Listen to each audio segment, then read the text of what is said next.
Hola, ¿qué tal? Este video será presentado por Gabriela Anaya, Sandy Doria, Luis Fernando Hoyos y mi persona, Lina Pucho, estudiantes de la licenciatura en Lengua Castellana y Literatura de la Universidad de Córdoba. El propósito de este trabajo es dar a conocer un poco sobre el diccionario ideológico. Antes de empezar con el tema central del trabajo y definir la estructura de la obra, se nos hace necesario dar una pequeña definición de la lexicografía, que es la ciencia que se encarga del estudio de estos. La lexicografía es una rama de la lingüística que se ocupa de los principios teóricos en que se basa la composición de diccionarios. Otra acepción la considera como la técnica de componer léxicos o diccionarios. Diccionario es un libro que recopila en orden alfabético los vocablos que componen una lengua y aclara sus distintos significados. Los diferentes significados de cada palabra se denominan acepciones. El diccionario se puede utilizar tanto para consultar el significado de una palabra como su ortografía. Ahora bien, el diccionario ideológico se define como una herramienta útil para distintos fines creativos, el cual se puede utilizar como un generador de ideas relacionando distintos términos entre sí. Partiendo de una idea clave, se puede llegar a distintos conceptos todos relacionados con un término principal. Es decir, en el diccionario ideológico las palabras se agrupan a partir de una idea, que se convierte en cabecera de grupo, que incluye grupos más específicos, para aumentar el grado de concreción.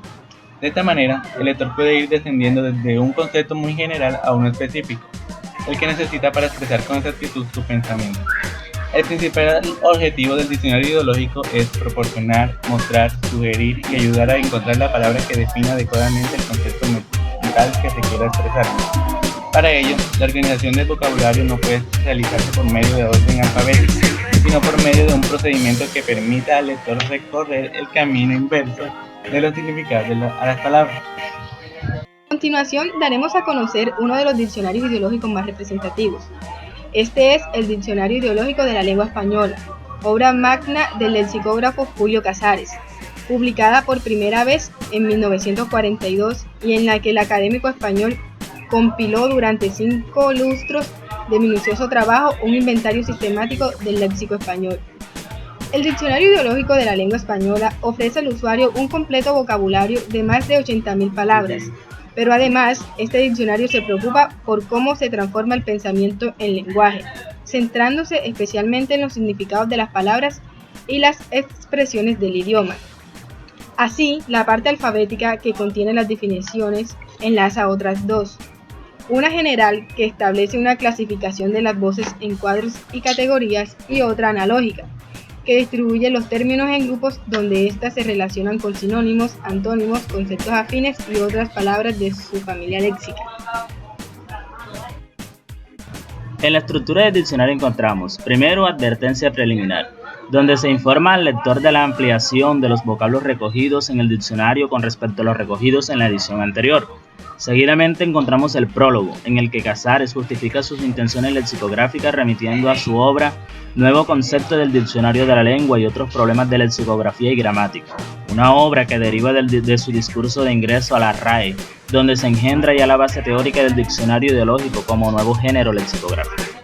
Después viene el plan de la obra e instrucciones para su manejo, donde se describe la finalidad de la obra. Se detallan los criterios metodológicos seguidos para su elaboración y se pormenorizan las 3 partes del diccionario en cuestión, la sinóptica, la analógica y la alfabética.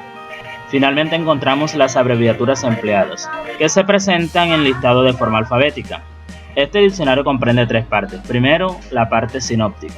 Por un lado, esta parte incluye un esquema de la clasificación ideológica del diccionario, es decir, esquematiza los grupos y las categorías y subcategorías bajo las cuales se ha organizado el vocabulario.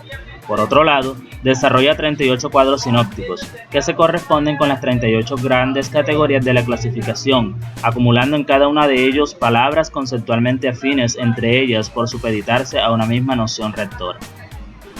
Parte analógica. Esta parte traslada las voces reunidas en los cuadros sinópticos anteriores a enunciados que se desarrollan en muchas más palabras y expresiones. Este desarrollo se hace siguiendo siempre el mismo orden en aparición de categorías gramaticales. Primero los sustantivos, luego los verbos, los adjetivos, los adverbios, las preposiciones y finalmente las interjecciones. Parte alfabética. En esta parte, más parecida a un diccionario de la lengua convencional, se explican las acepciones de cada palabra, que mediante un asterisco remite siempre a uno o más grupos de la parte analógica donde esta palabra se encontrará en medio de otras conceptualmente parecidas. También en la parte alfabética se explican las acepciones de cada palabra y se explican locuciones, modismos, frases y proverbios.